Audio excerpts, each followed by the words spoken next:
Who doesn't dream of building an atomic bomb? We all know the key is nuclear fission. The core material is uranium, specifically uranium-235. When a neutron hits a U-235 nucleus, it splits into barium and krypton, releasing 2 to 3 neutrons and 200 MeV of energy. These neutrons then strike other nuclei, triggering more fission. This is called a chain reaction. How much energy is released? Just 1 gram of fission U-235 equals 20 tons of TNT, leveling buildings within 120 meters. But starting a chain reaction is hard.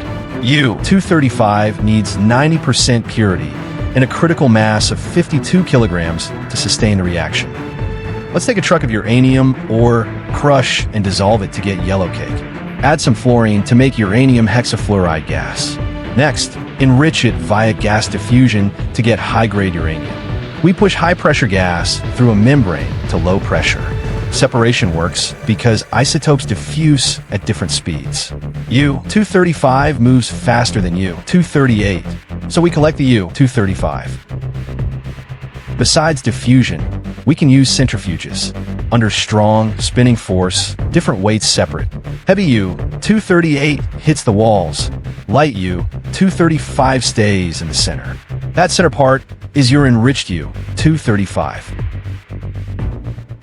With the theory down, let's start building. Let's look at the 2 classic models dropped on Japan, Little Boy and Fat Man. Little Boy, being the first atomic bomb used in combat, used a gun-type design. The inside is like a gun barrel.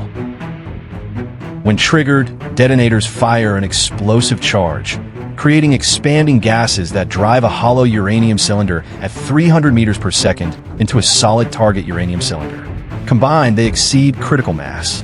The impact also hits the neutron initiator, activating the polonium and beryllium inside to release neutrons and trigger fission.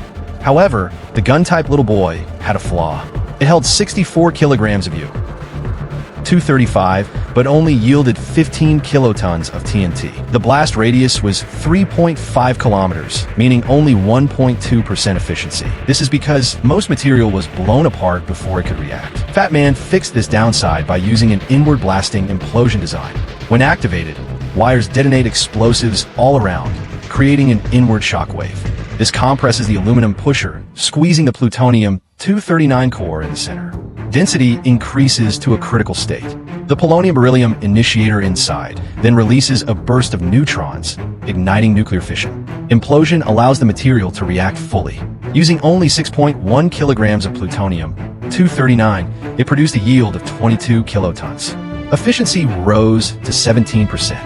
Modern nuclear weapons moved from fission to fusion. The hydrogen bomb. Fusing hydrogen into helium releases enormous energy. Hydrogen has 2 isotopes, deuterium and tritium. They contain 1 proton with 1 neutron and 1 with 2 neutrons. When they combine, they form helium, releasing a neutron and 17.6 MeV of energy. Unlike fission, fusion needs extreme heat and pressure. Only a nuclear bomb can create this environment. So inside, there's a Fat Man fission ball. Below it sits a cylindrical fusion ball. Inside are a uranium cylinder, lithium deuteride, and a plutonium rod. When activated, electronics detonate Fat Man. Compression releases neutrons, triggering a chain reaction. Temperatures hit 100 million degrees, hotter than the sun's center. Fission X-rays heat the foam filler, turning it into plasma. Plasma heat and pressure trigger fusion. The uranium cylinder reacts first, creating neutrons to fuse the lithium deuteride, releasing more neutrons and causing more fission. Fission and fusion cycle back and forth until the shock wave hits, destroying the structure. This releases a massive plasma fireball. In an instant, a mushroom cloud rises over 60 kilometers high. Compared to Little Boy and Fat Man, its destruction radius hits 160 kilometers. If they had dropped a hydrogen bomb back then, Fat Man wouldn't have even mattered. If you enjoyed this, please hit like and subscribe to support the channel.